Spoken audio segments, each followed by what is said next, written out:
अब हम डिस्कस करने जा रहे हैं मैग्नेटिक फील्ड निकालना है आपने किसी भी बार मैग्नेट की इक्वेटोरियल लाइन के ऊपर या फिर एक्सियल लाइन पे। तो पहले हम एक्सियल लाइन का केस, इक्वेटोरियल लाइन का, और magnetic field on axial line of A bar magnet, एक बार मैग्नेट की एक्सियल लाइन पे। तो दो केस हम इसके करते हैं। अभी अभी हम मैग्नेटिक डायपोल पढ़ के आए हैं। मैग्नेटिक डायपोल मोमेंट भी हमने स्टडी किया था कि product of either pole strength and magnetic length between them. और मैग्नेटिक लेंथ जो होती है वो हमेशा कम होती है एज कम्पेयर टू जो मैग्नेटिक जो लेंथ है आपकी उसकी तुलना में। तो ये कोई आपका बार मैग्नेट हम कंसीडर कर लेते हैं। ये इसकी मैग्नेटिक लेंथ हो जाएगी साउथ से नॉर्थ तक। दो पोल हैं इसके। मैग्नेट के both poles are equally strong होते हैं और मैक्सिमम स्ट्रेंथ भी पोल के ऊपर पाई जाती है। जो जो आप पोल से दूर जाते जाओगे आपका मैग्नेटिक फील्ड वीक होता जाएगा। तो let us consider axial line की बात की है तो पॉइंट पी बिल्कुल line of action of force के अलोंग में हम कंसीडर करेंगे। तो ये पॉइंट पी है आपका जहाँ पर आपने मैग्नेटिक फील्ड निकालना है इस बार मैग्नेट के कारण। तो नॉर्थ पोल और साउथ पोल दो पोल हैं।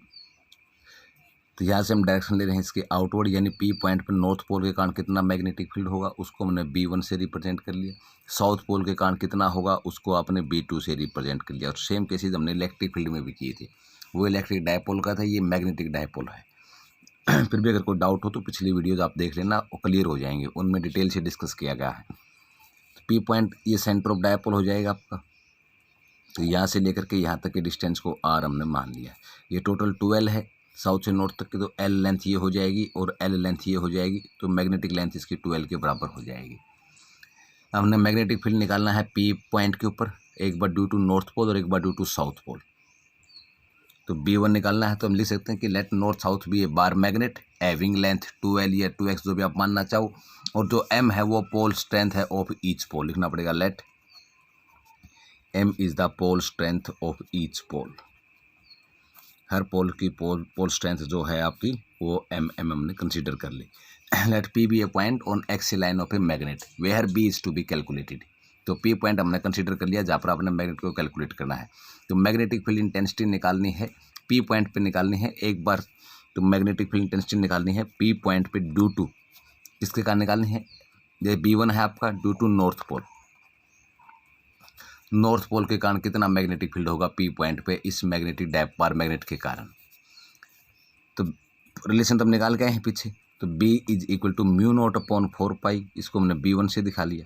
Mu naught upon 4 pi product of pole strength वो हमने मानी रखी है M है। अब due to pole north pole के कारण निकाल रहे हो, P पॉइंट पे निकाल रहे हैं हम, नॉर्थ पोल के कारण निकाल दें तो डिस्टेंस P से N तक की हो जाएगी। यहाँ से यहाँ तक की डिस्टेंस, ये टोटल डिस्टेंस आपकी R है यहाँ से यहाँ तक की। इसको हम लेस कर दें तो बच जाएगी आपकी ये तो R माइनस के L। इक्वेशन नंबर 1 आई आपकी। फिर हम B2 की वैल्यू निकालेंगे, वो भी निकालनी हमने P पॉइंट पे है लेकिन ड्यू टू साउथ पोल, जो साउथ पोल है उसके कारण। अगर साउथ पोल के कारण निकालेंगे तो वही कॉन्स्टेंट तो वही आपका म्यू नॉट अपॉन 4 पाई, पोल स्ट्रेंथ भी M ही है। डिस्टेंस अब P से लेकर के S तक की हो जाएगी।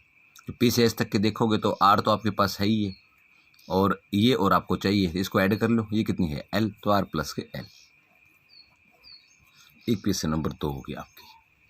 अब दो इक्वेशन आपकी आ चुकी हैं, साउथ पोल और नॉर्थ पोल दोनों के कारण हमने देखना है किसका इफेक्ट ज़्यादा होगा। इतना तो हम नेचुरली जानते भी हैं कि जो पॉइंट आपका जो भी पॉइंट अगर आपका मैग्नेटिक फील्ड के जितना नज़दीक होगा उतना स्ट्रॉन्ग होगा। जो जो आप उस जैसे करंट कैरिंग कंडक्टर से भी आप जितना भी फार अवे होते जाओगे आपका फील्ड उतना ही वीक होता जाएगा।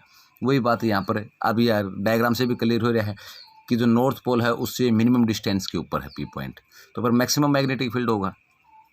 या फिर डिस्टेंस इन्वर्सली प्रोपोर्शनल ये भी कह सकते हैं, जिसकी डिस्टेंस कम उसका मैग्नेटिक फील्ड स्ट्रॉन्ग होगा। तो इसका मतलब ये हुआ कि जो आपका नॉर्थ पोल के कारण मैग्नेटिक फील्ड है वो ज़्यादा स्ट्रॉन्ग होगा as compare to south pole. तो फिर यहाँ से अगर हम रिजल्टेंट या नेट मैग्नेटिक फील्ड निकालें तो B इज इक्वल टू तो B1 माइनस के B2। अगर B1 माइनस के B2 आप करोगे तो म्यू नॉट अपॉन 4 पाई, दोनों में से कॉमन ले लिया आपने, M भी आप कॉमन ले दोनों में से, तो 1 अपॉन R माइनस के L का स्क्वायर माइनस के 1 अपॉन R प्लस के L का स्क्वायर। अब इसको आप सोल्व कर लो तो R square minus L square का होल स्क्वायर एलसीएम आ जाएगा इसका, R प्लस के L स्क्वायर माइनस के R माइनस के L का स्क्वायर, R माइनस के L का square. Mu naught M by 4 pi अपना इसके साथ चल ही रहा है कॉन्स्टेंट, जो हमने ऑलरेडी बार ले रहे हैं common. R square plus L square plus के 2LR माइनस के R square plus L square minus के 2LR by R square minus L square का होल स्क्वेयर। ये कैंसिल आउट हो जाएंगे प्लस माइनस से, माइनस माइनस प्लस हो जाएगा। 2LR ये है, 2LR ये 4LR, रिजल्ट आपका आ जाएगा म्यू नोट एम अपॉन 4 पाई, ये साथ हमारा चल ही रहा है, इंटू में 4LR by R square minus के एल स्क्वेयर का होल स्क्वेयर। तो ये हमारा रिलेशन है। अब इस 4LR को आप अरेंज कर सकते हो कैसे? 4LR को कैसे लिखोगे आप?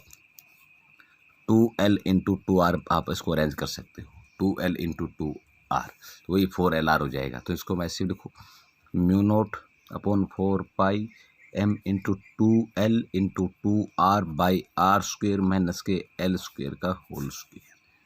वही m इंटू में 2L, यानी पोल स्ट्रेंथ इंटू में मैग्नेटिक लेंथ, वो बन गया आपका मैग्नेटिक डायपोल मोमेंट m के बराबर, मैग्नेटिक डायपोल मोमेंट m।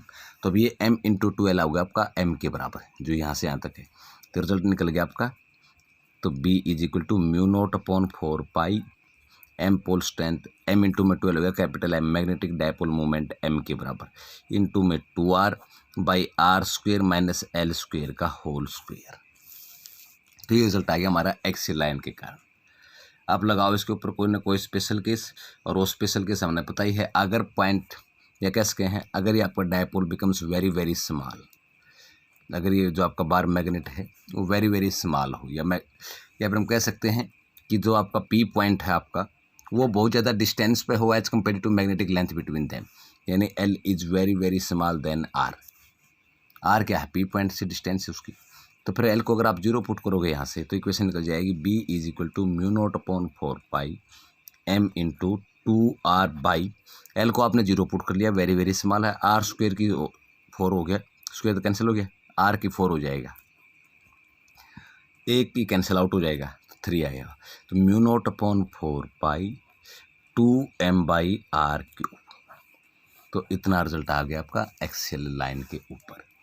तो किसी भी जो आपका बार मैग्नेट है उसकी एक्सियल लाइन के ऊपर इतना आपका रिजल्टेंट मैग्नेटिक फील्ड होगा, यानी कोई पी पॉइंट कंसीडर कर लेते हैं लेंथ के अलोंग में, और एक बार आपने देखना है कि साउथ पोल के कारण कितना इफेक्ट हो रहा है इसके ऊपर, और नॉर्थ के कारण कितना मैग्नेटिक फील्ड प्रोड्यूस्ड हो रहा है। फिर किसका इफेक्ट ज़्यादा है, तो ज़्यादा में से कम को आपने सब्ट्रैक्ट करवा लिया, उसके बाद तो फिर सिर्फ कैलकुलेशन है। और ये टॉपिक थोड़ा सा फास्टली इतने इसलिए करवाए हैं क्योंकि फर्स्ट यूनिट में सारे टॉपिक रिपीट हो चुके हैं आपके। वहाँ पर इलेक्ट्रिक डायपोल मोमेंट था जिसका फार्मूला आपने पढ़ा था, product of charge and distance between them, P से रिप्रेजेंट कर रहे थे। वहाँ पर भी इधर चार्ज आपने क्यू से दिखाया था, 2a डिस्टेंस थी आपकी, बिल्कुल सेम प्रोसीजर है, फ़र्क इतना ही है कि वो इलेक्ट्रिक के केस थे, आप इलेक्ट्रिक फील्ड के केस थे, और ये आपके मैग्नेटिक फील्ड के केस में है। और नेक्स्ट वीडियो में हम करेंगे इक्वेटोरियल लाइन के ऊपर।